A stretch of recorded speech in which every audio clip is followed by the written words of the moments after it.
जरा सोचो, अगर तुम्हारे घर में रोज रोज कोई चीज बदलती मिले, वही चीज जो तुमने खुद रखी थी, खुद देखी थी, और फिर अगले ही दिन वो कुछ और बन जाए। आज की कहानी ऐसी ही है दोस्तों, एक अजीब डरावनी सच्चाई के बारे में। इसका नाम है वो जो सब कुछ बदल देता है। कहानी शुरू होती है एक आदमी से जिसका नाम था राघव मेहता। दिल्ली के पास एक छोटे शहर कृष्णापुर में वो अपनी पत्नी मीरा और 4 साल की बेटी दिया के साथ रहता था। सब कुछ सामान्य था जब तक छोटी छोटी अजीब चीजें शुरू नहीं हुई। पहले तो राघव ने ध्यान नहीं दिया। रिमोट की नई बैटरियां रोज खत्म मिलती थी। रसोई के चाकू हर सुबह कुंद हो जाते थे और कल उखाड़ी हुई घास फिर से जमीन में उग जाती थी। कचरे का डिब्बा भी खाली मिलता था। वो हर बार मीरा से कहता, क्या ये सब अजीब नहीं लगता तुम्हें? मीरा बस मुस्कुरा देती और कहती, पता नहीं राघव, शायद ये तेरा वहम है। धीरे धीरे राघव को शक होने लगा कि शायद मीरा उसके साथ मजाक कर रही है। कभी उसकी चाबी बदल जाती, कभी उसको उसके जूते फिट नहीं आते और उसे ये सब एक प्रैंक लगता था। लेकिन फिर भी वो मीरा से नाराज नहीं हो पाता था, क्योंकि मीरा उसकी जिंदगी का प्यार थी।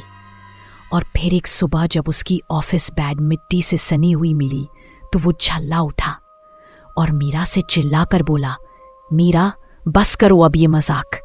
मीरा ने बस मुस्कुराकर कहा, मुझे नहीं पता तुम क्या बोल रहे हो, जाओ, तुम्हें ऑफिस के लिए देर हो जाएगी। और फिर इसके बाद ऐसे ही समय बीतता गया। लेकिन राघव अब सब कुछ सहने लगा था। कीमती चीजें वो अपने तकिए के नीचे छिपाने लगा था। एक दिन सुबह उसकी बेटी दिया ने उसे उठाया और धीरे से उसके कान में बोली, पापा किचन में कीड़े हैं। राघव जैसे ही उठा उसे सड़ी गली बदबू ने घेर लिया। केले जो कल ही खरीदे थे आज काले पड़ गए थे और फफूंद से ढके हुए थे। प्याज और लहसुन भी सड़ चुके थे। और फिर उसने जब फ्रिज खोला तो उसके अंदर पड़ा ताज़ा मांस अब हरा, काला और सड़ा हुआ था। कीड़े मकोड़े उसमें रेंग रहे थे। उल्टी रोकते हुए वो सब कुछ कचरे में फेंकने लगा। और तभी पीछे से मीरा की आवाज आई, वाह, अच्छा हुआ तुमने फ्रिज साफ कर लिया। मुझे पता ही नहीं था कि हमारा फ्रिज इतना गंदा हो गया है। राघव ठिठक गया और बोला, क्या ये तुम क्या कह रही हो मीरा? ये सब तुम्हें कल ही लाया था ना? तो मीरा उससे कहती है कि मुझे अब तुमसे और बहस नहीं करनी, और वो टेबल से अपना ऑफिस बैग उठाकर घर से बाहर निकल जाती है। लेकिन राघव कहता है, अरे रुको, अरे ये मेरा बैग है। तो मीरा कहती है, क्या तुम्हारा? राघव, मुझे देर हो रही है, मुझे ऑफिस जाना है। तो राघव कहता है, क्या ऑफिस? और दोस्तों, मीरा तो कभी काम पर नहीं जाती थी। शादी के बाद से वो घर पर ही थी। फिर वो एक नीली एसयूवी में बैठी और चली गई। राघव वहीं जड़ हो गया। दिया रोने लगी और बोली, मम्मी पार्क ले जाने वाली थी ना आज। लेकिन राघव ने उसे गले लगाया और बोला, कोई बात नहीं, मैं ले चलता हूं। कुछ देर बाद वो सूरजवन पार्क पहुंचा। एक बड़ा पार्क, बच्चों की हंसी से भरा हुआ, लेकिन उसके पास की घनी जंगल जैसी जमीन उसे हमेशा डराती थी। वहीं उसकी मुलाकात पड़ोसी शैलेश से हुई और वो बोला, अरे राघव, ऑफिस नहीं गए आज? नहीं यार, मीरा मजाक कर रही है, शायद बोल रही है ऑफिस जा रही है। शैलेश ने हैरानी से देखा, क्या बोल रहा है तू? वो तो पिछले 4 साल से ऑफिस जाती है। और फिर राघव कुछ कह पाता, इससे पहले उसकी नजर बच्चों पर गई तो शैलेश का बेटा रोहित गायब था। राघव की सांस अटक गई और जंगल की तरफ एक लंबा, काला, 12 फीट ऊंचा जीव जा रहा था। सींग जैसे उसके सिर से निकले थे। उसके लंबे पंजे जैसे हाथ में रोहित का हाथ था। शैलेश, तेरे बच्चे को देख। वो दौड़ पड़ा, लेकिन तभी शैलेश ने उसका हाथ कसकर पकड़ लिया।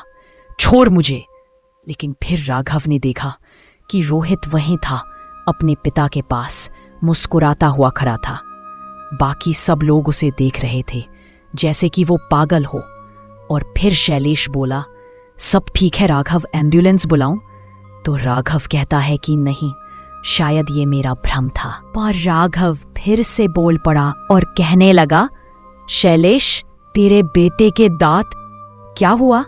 वो तो टूटे थे ना? लेकिन शैलेश कहता है कि नहीं रे, तू गलत बोल रहा है।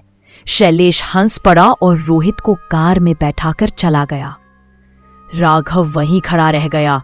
उसका दिल धड़क रहा था, दिमाग घूम रहा था और कार की खिड़की से झांकता रोहित, नहीं, वो चीज उसे घूर रही थी, नफरत भरी नजरों से।